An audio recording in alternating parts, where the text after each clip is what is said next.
Have you ever felt that sudden, scary skip in your heart when your foot doesn't land quite right? That split second where the world feels shaky? Sadly, 1 in 4 American seniors will take a tumble this year, making falls the leading thief of our independence. But after decades in medicine, I've discovered 7 walking secrets that make you nearly immune to trips. Secret number 4 is something you're likely doing backwards right now. Ready to walk with confidence? Comment "balance" below and let's get started. Secret number 1, the 3-point gaze.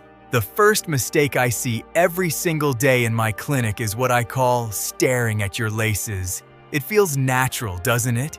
You want to make sure you do not trip on a crack in the sidewalk or a loose rug in the hallway. But here is the trap.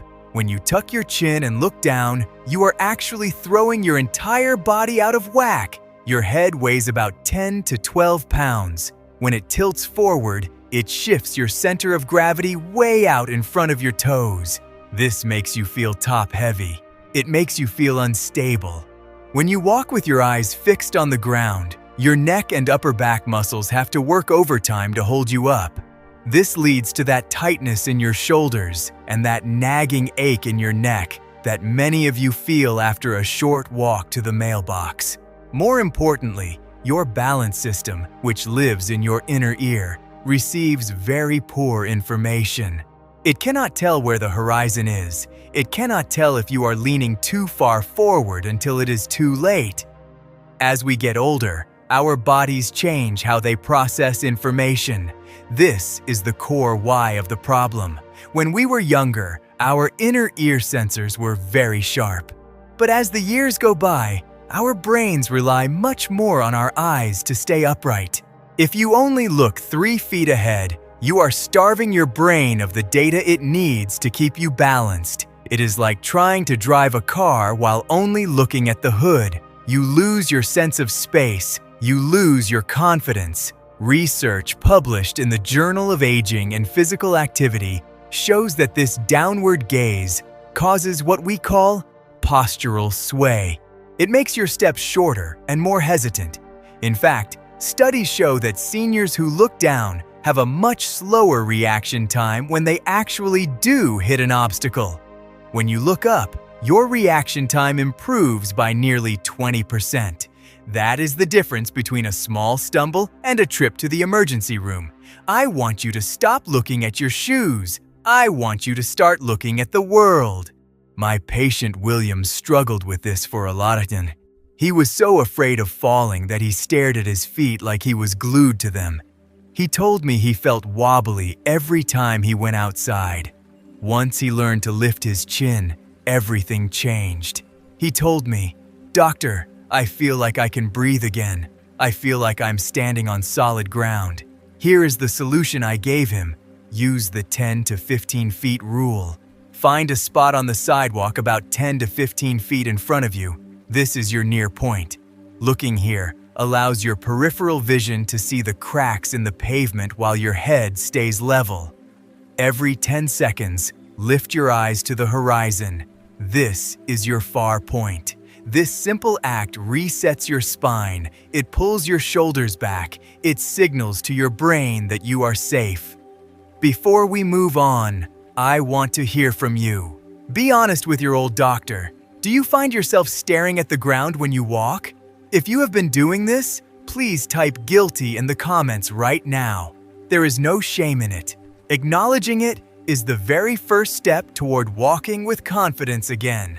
Now, let us look at how to fix your feet. Secret number 2, the heel-to-toe roll. The second major mistake I notice when I am out at the park or the grocery store is what I call the shuffle. Many of you have stopped lifting your feet properly. You might be landing flat-footed where your whole foot hits the pavement at once like a heavy pancake. Or even worse, you might be walking toe first, which is like walking on a tightrope. This is very dangerous. When you walk like this, you lose your body's natural shock absorbers. Dr. James Richardson is a renowned rehabilitation specialist who has spent 30 years studying how we move. He explains that walking flat-footed ruins the natural mechanics of your legs. Think of your ankle like a hinge on a door. If that hinge gets rusty and stops moving through its full range, the door starts to drag on the floor. In your body, that drag creates a jerky, unstable motion that leads straight to a fall. As we get older, our tendons and ligaments can become less flexible. This is why the shuffle happens. Your brain tries to protect you by keeping your feet closer to the ground, but it actually does the opposite. If you feel a constant ache in your knees or a sharp pain in your hips after a short walk to the mailbox, your walking pattern is likely the culprit. You are forcing your joints to take the impact that your feet were designed to handle. Gait analysis research shows that people who do not use a proper heel strike have much higher rates of lateral instability. That means you are more likely to wobble side to side. However, when you restore that natural roll, you create a stable triangular base of support with every single step. It allows your calf muscles to work correctly and keeps your blood flowing. I want you to stop the shuffle right now. It is time to reclaim the way your body was meant to move. My neighbor Margaret used to walk with tiny, flat steps because she was afraid of tripping. She complained of lower back pain constantly and felt tired after just a few minutes. I told her, "Margaret, you have to let your feet do the work they were made for." Once she focused on landing on her heel and rolling to her toe, her back pain vanished within a month and she started walking twice as far. So, here is your practice. When you take a step, make sure your heel touches the ground first. Then, feel your weight roll smoothly along the outer edge of your foot toward the ball of your foot. Finally, push off firmly with your toes. It should feel like a gentle wave rolling onto the beach. Try this in your kitchen or down the hallway for just 5 minutes today. Do not rush, just feel the floor. Comment smooth below if you can feel that wave-like motion in your stride. Secret number 3, the zip-up technique. Secret number 3 is about what I call the forgotten stabilizers. When most people walk, they let their midsection go completely slack. Your belly muscles just take a vacation. You might think your core is only for athletes or young people doing sit-ups at the gym, but that is a massive mistake. Your core is the anchor of your entire body. Without it, your walk becomes wobbly and your spine has no support. When your core is turned off, your lower back has to do all the heavy lifting. This is why so many of us feel that dull, heavy ache in our lumbar region after standing for too long at a backyard barbecue. Scientifically, your core muscles are meant to provide a steady internal pressure that keeps your torso upright and steady. As we age, we naturally lose muscle mass, a process we doctors call sarcopenia. If we do not consciously engage these muscles, our balance suffers greatly because our center is weak. The National Institute on Aging has conducted extensive studies showing that core stability is the #1 predictor of whether a person can recover after a stumble. If your core is engaged, your body can snap back into place if you hit a curb. If it is loose, you go down. It is that simple. A strong middle means a safe walk. I want you to start building your internal shield. You do not need to do a single crunch on the floor. Instead, I want you to practice the zip-up. Imagine you are wearing a pair of high-waisted trousers that are just a tiny bit too snug. You need to gently draw your belly button in and up to get the zipper closed. Not so much that you cannot breathe or talk, but just about 20 or 30% of your maximum strength. William, the engineer I mentioned earlier, found this very hard to remember at first. He was used to just letting his posture go. He took little red dot stickers and put them on his bathroom mirror and the handle of his favorite coffee mug.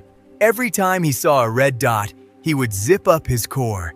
He would hold that gentle tension while he walked to the next room. Within weeks, his posture improved so much that his friends thought he had grown taller. The role of good food is also vital here. You cannot build or keep muscle without the right fuel. I tell all my patients to make sure they are getting enough protein from lean meats, beans, or eggs to support these stabilizer muscles. Think of protein as the bricks and your core engagement as the mortar that holds you together. By engaging your core, you are giving your spine a hug from the inside. You will find that you stand taller, you breathe better, and your legs feel much lighter as you move. Please, give this a try right now as you stand up from your chair. Comment strong if you can feel that internal lift supporting your back. Now, let us talk about what to do with your arms. Secret number 4, the 45-degree arm swing.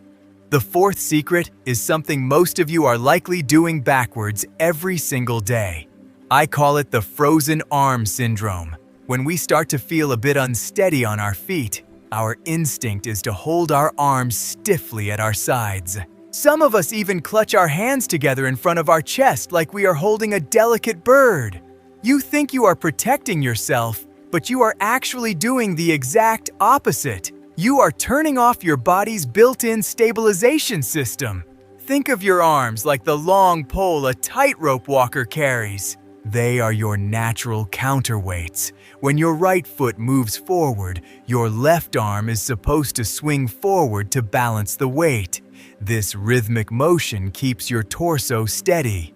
When you stop swinging your arms, your upper body has to twist and turn much more just to keep you moving forward. This excessive rotation in your back and hips is what makes you feel wobbly and exhausted. As we age, our joints can feel a bit rusty. This is the core reason behind this mistake. We start to move in a very rigid way to avoid pain or stumbles, but this stiffness creates a dangerous cycle.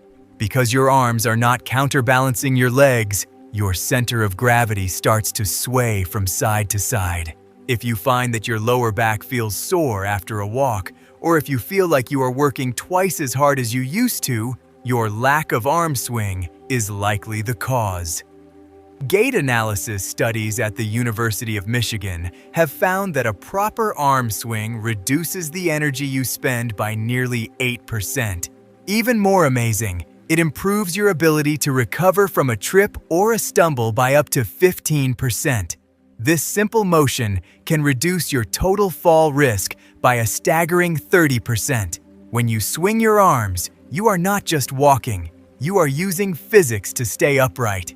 I want you to unfreeze your shoulders and let your arms move. My patient William realized he had been walking with his arms glued to his ribs for years. He started practicing what I call the 45-degree swing. He bent his elbows slightly, just like he was ready to shake someone's hand, and let them swing naturally from his shoulders. His daughter actually saw him walking down the sidewalk and told him he looked 10 years younger. He wasn't just safer, he looked more confident and energetic. So here is how you fix it. While you walk, keep your elbows slightly bent at a 45-degree angle. Let your hands pass just by your hip pockets as they swing back. Make sure your arms are moving front to back, not crossing over the middle of your body. It should feel like a pendulum on an old grandfather clock. Try to do this for just 2 minutes next time you walk to the kitchen. You will notice you feel lighter and more stable almost immediately. Secret number 5, footwear and nerve health. The fifth secret is something you are standing on right now. It is your feet and the shoes you choose to wear. In my years of practice, I have seen so many people wearing what I call balance blockers. These are those very thick, heavily cushioned, marshmallow-like shoes that people think are good for their joints. While they might feel soft, they are actually making you much less stable because they are cutting off the communication between your feet and your brain. Your feet contain over 200,000 sensitive nerve endings. Their job is to tell your brain exactly what kind of surface you are walking on. Is it slippery? Is it slanted? Is it uneven? When you wear shoes with 3 inches of foam on the bottom, it is like trying to read a book while wearing thick winter gloves. You cannot feel the details. This is why many seniors feel disconnected from the ground or feel clumsy when they move from the carpet to the kitchen tile. This is a critical issue because of age-related changes in our nerves. As we get older, the writhe and kin or nerve endings in our feet naturally become less sensitive. If you combine that natural loss with shoes that muffle the signal even more, your brain is essentially walking in the dark. This is when stumbles happen. You don't realize your foot is on an uneven edge until you are already tilting over. Dr. Emily Splishaw is a podiatrist who specializes in movement science, and she is very clear about this. She explains that to stay balanced, your brain needs to feel the ground. Research shows that seniors who wear thinner, more flexible shoes have much better balance scores than those in clunky, cushioned sneakers. Participants in these studies reported feeling much more confident on challenging surfaces like grass or gravel. I want you to take a good look at your shoes. If they are thick, heavy, or slip-ons that don't stay tight, please consider a change. I had a patient named Arthur who wore these giant, puffy sneakers. He felt unsteady every time he went into his backyard. I told him to try a pair of walking shoes with a thin, flexible sole and a wide heel. He also started a very simple exercise. Every morning while he had his coffee, he would place a small hand towel on the floor and use his toes to scrunch it up toward him. Within a few weeks, he told me he felt like he had new batteries in his feet. Here is your action plan. First, look for shoes that have 3 things: a low, wide heel for stability, a flexible sole so your foot can move naturally, and a secure fastening like laces or strong Velcro to keep the shoe from sliding. Second, spend 5 minutes a day doing that towel scrunching exercise. It builds the tiny muscles in your feet that keep you steady. You want to feel the world beneath you, not hide from it. Your feet are your foundation, so let them do their job. Now, let us talk about how wide your steps should be. Secret number 6, the train tracks base. Now, let us look at the 6th secret, which I call the train tracks base. The big mistake here is walking like you are on a tightrope. When we feel unsteady, we often place our feet too close together or even cross them over. This creates a side-to-side wobble that we doctors call lateral sway. It is a biological response to our outer hip muscles getting weaker with age. Your brain narrows your stance to compensate, but it actually makes you a prime candidate for a hip fracture. Do you find yourself bumping into the door frame as you walk into a room? That is a sign your base is too narrow. Research from Johns Hopkins shows that widening your stance to exactly hip width reduces body sway by a massive 40%. It provides a solid rectangle of support. My patient Robert used to struggle on his gravel driveway until he tried this. He used blue painter S-tape to mark 2 parallel lines on his carpet and practiced every morning. Within 2 weeks, he felt like he was walking on solid concrete even in the grass. So, stop walking that narrow line. Align your feet directly under your hip bones and keep them there. Proper nutrition, like lean protein, also helps keep those hip muscles strong. Imagine those sturdy train tracks stretching out in front of you, and never let your feet cross that center line. Comment stable below if you feel more solid right now. Secret number 7, mindful transitions. The 7th and final secret reveals a hard truth about when falls actually happen. They rarely happen when you are walking in a straight line on a clear, flat path. Instead, the vast majority of falls occur during what we specialists call transition moments. These are those brief, often overlooked seconds when you are changing from one state of movement to another. Think about the simple act of standing up from your favorite recliner. Think about turning around quickly to answer a ringing telephone, or stepping from the soft, plush carpet of the living room onto the slick, hard tile of the kitchen. The reason these moments are so dangerous is that your brain and your inner ear need a moment to recalibrate and adjust to the new position. As we age, our proprioception, which is our sense of where our body is in space, can slow down just a bit. This is the core reason why of transition falls. When you move too fast, you are essentially outrunning your brain's ability to keep you balanced. It is like an old computer that needs a few seconds to load a new page. If you click too fast, the whole system crashes. In your body, that crash is a fall. This is why rushing is truly the most dangerous thing a senior can do. You may have already noticed the symptoms of rushing in your daily routine. Do you ever feel a brief moment of dizziness or lightheadedness when you stand up too fast from the dinner table? Have you ever tripped or felt wobbly while trying to turn around in a narrow hallway? These are urgent signals from your nervous system that you are moving faster than your balance sensors can handle. The Fall Prevention Research Laboratory at Oregon Health Sciences University found a startling statistic. Transition moments account for 87% of all falls in adults over the age of 65. Their research proved that simply implementing a brief, intentional pause can reduce fall incidence by nearly 50%. This is perhaps the single most effective thing you can do to stay safe. While these pauses are essential, we must also recognize the role of your environment. Keeping your home well lit and free of clutter, like loose electrical cords or throw rugs, makes these transitions even safer. I want you to stop rushing through your day. Your time is valuable, but your safety and your health are far more important. My patient Patricia was always in a hurry. She prided herself on being quick and efficient until she took a very hard fall while turning too fast to grab a towel in the bathroom. I taught her the 3-second pause. I told her, "Patricia, before you make any change in movement, I want you to stop and count to 3. Stop, stabilize, and then move." She even put a little red dot on her bathroom mirror to remind her to slow down. Now, she moves with a calm deliberation that has kept her fall-free for over 2 years. So, here is your action plan for safety.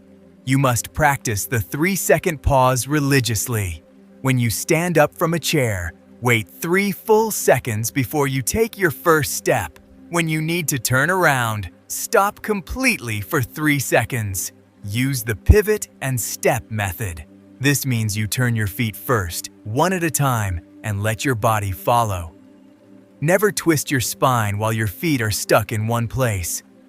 Treat every doorway and every floor change as a signal to pause. Please make a solemn commitment to yourself today to slow down. Comment. Wait below if you are going to start using the 3-second pause starting today. Stay safe, stay steady, and remember that I am always here to walk this path with you. These 7 secrets are your path to staying independent and moving without fear. Start your 7-day plan tomorrow. Focus on one technique at a time, beginning with your gaze. Before you know it, these shifts will become second nature. If this gave you hope, please hit the like button and subscribe to join our family of friends. Share this with someone you love. It truly could prevent a life-changing fall. Keep walking with confidence, stay steady, and I will see you on our next visit.